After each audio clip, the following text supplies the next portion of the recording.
وعليكم السلام ورحمة الله وبركاته جميعا. مرحبا بكم في القناة الموندو دي كريمة جلوتين فري.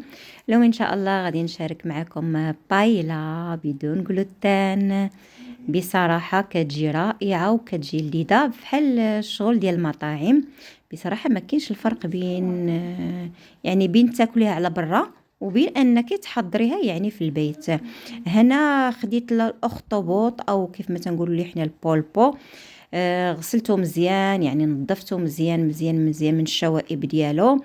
خديت واحد القدر كبير، عملت فيه الماء، عملت فيه الملحه، القياس ديال اللي غتملح لينا. خديت ورق الغار، وخليت هاد الخليط كله كان اندمج بعضياته حتى طلع فيه الغليه مزيان مزيان مزيان. هنا في الصوره كتشوفوا هنايا الاخطبوط كينتفخ مع السخونيه. ما غيبقاش في هذا الحجم كبير، مي بصراحه غادي يصغر الحجم ديالو بزاف. مي هذه هي الطريقه ديال الطهي ديالو. بهذه الطريقه تحيدوا ديك المياه ديالته الحمراء، كيطلق داك اللوين، ومن بعد كتبداو تنظفوا فيه بهذه الطريقه هذه كيف ما وريتكم في الاول. هنا عندي لي كروتسي او كيف ما تنقول لهم حنا محار ديال البحر. كانوا عندي، كنت خديتهم قبل وكنت رميتهم في المجمد. من احتاجيتهم جبتهم وغدا نوضعهم في الماء المغلي ديال الاخطبوط معاه مليحه. غادي نعمل الكميه كلها، مي بصراحه ما غاداش في البايله ما غنديرش الكميه كلها حيت كثيره بزاف. غناخذ غير باش نزين. هنا دغيا كيطيب معايا كيف ما كتشوفوا. كتحيدوا منه الشوائب لا كان لكم بان لكم فيه شي حاجه ما هياش. غناخذوا هنا الفلافل، عندكم فلافل حمراء خضراء صفراء كتضيفوها. غادا نضيف البصل، عندي هنا نص بصله كنقطعها مربعات صغيره جدا وكنشلضها وكنوضعها في المقلاة مع الفلافل ديالي. هنا بالنسبه للخضر كتستعملوا الخضر اللي بغيتو. عندي جلبانه البازلاء وعندي الجزر. بغيتو تعملوا الفلافل حمراء، بصراحه الحمراء كتجي زوينه في هاد البايله. عندي هنايا الثوم، غادا نقطع واحد جوج دريسات وغادا نحكهم ديريكت في المقلاة. بالنسبه للزيت انا دائما كنخدم بالزيت الزيتون، صحيه احسن من الزيت النباتيه. كنوضع كل شيء في المقلاة كيف ما كتشوفوا. كما كتشوفوا هنا في الصورة زيت الزيتون، البصل. كتضيفوا دائما الحوايج اللي غادي يشدوا لكم الطياب شويه. قطرت هذاك الاخطبوط، سبحان الله العظيم وشحال ولا صغيور.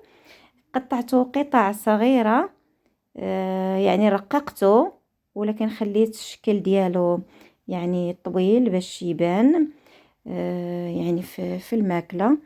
اللي بغى يهزو كياخذو، اللي ما بغاش يستغنى عليه. انا بصراحه ما تعجبنيش، ما كليتوش مني طابت البايله، ما كليتوش.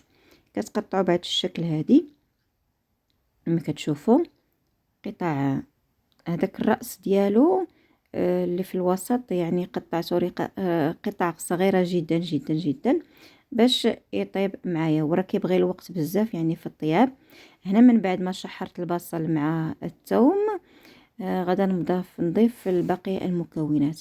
من هذا المنبر نقول لكم تابوناو في القناه وفعلوا الجرس باش يوصلكم اي جديد، ولي لايك والبارطاج باش تعم الفائده على الجميع. راه كاين وصفات كثيره خاليه من الجلوتين.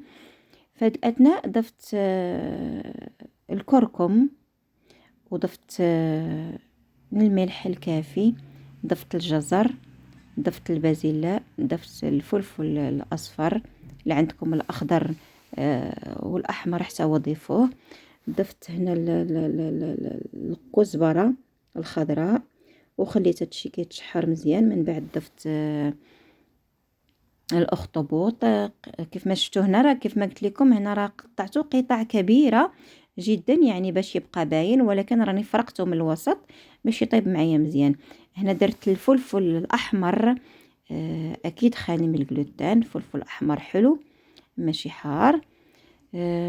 بصراحة هذا لقيته غير صدفة، هذا الفلفل الأحمر بصراحة. آه، كنت يعني ما كنطيبش أصلا بيه، يعني كنستغنى على الفلفل الأحمر. مني لقيته بصراحة فرحت بزاف. أنا عاود إن شاء الله نخرج إن شاء الله ونشاركه معكم منين كناخدو بالنسبة للبنات اللي كيعيشوا هنا يعني في إيطاليا.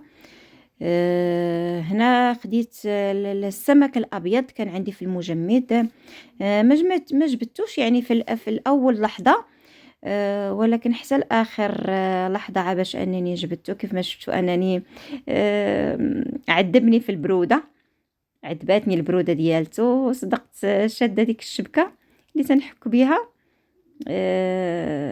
الليمون الحامض، وهي اللي شدت ليا على حساب على حساب البروده. هنا عندي الجمبري او القمرون الكبير. هنا طلعت فيه واحد الغليه باش ما يبقاش جامد ليا، قطعته قطع صغيره وغادا نضيفه معكم في المقلاة ديال بايلا. بصراحه راه كتجي لذيذه لذيذه لذيذه بهاد الانواع ديال السمك. كيف ما كتشوفوا كتجي رائعه. وتلشتوا بان الكميه ديال الارز اللي غادا نستعمل هي كميه قليله بزاف. بالنسبة لأربع أشخاص عملت فقط كأس ونصف من الأرز. من بعد ما غسلته مزيان ضفت حتى السمك الأبيض. عملت المرق الكافي كيف ما كتشوفوا هنا كتمرقوا. هنا من بعد ما وجد معايا البولبو أو الأخطبوط أنه طاب معايا مزيان هو والخضار. ضفت هنا محار ديال البحر. بديت كنزين هذاك التزيين النهائي اللي عليه غادي يطيب فيه الروز، وغادي نقدم معكم هذا الطبق. بصراحه الطبق غني بزاف. الناس اللي كيعانيو من خمول الغده الدرقيه، الناس اللي عندهم مشكل ديال لاغوت، الناس اللي مرض سلياكين، يعني هذه اكله جد فيها يعني جد مفيده. فيها فيتامين كتير، فيها اليود، فيها اسماك عفوا اسماك كتيره مهمه للذات ديالنا، خصوصا حنا السلياكيين. كنتمنى انكم تعجبكم هذه الوصفه وبهذه الطريقه اللي خدمت بها هاد البايلا. كتجي رائعه رائعه رائعه. وبالنسبه فاش قدمناها البنات، يعني انا شفت بان السمك غالب بزاف على الكميه اللي عملت ديال الارز. بصراحه جات حدها قدها بالنسبه للكميه اللي عملنا. ونتمنى انكم يعجبكم هذا الفيديو، وبسلام عليكم.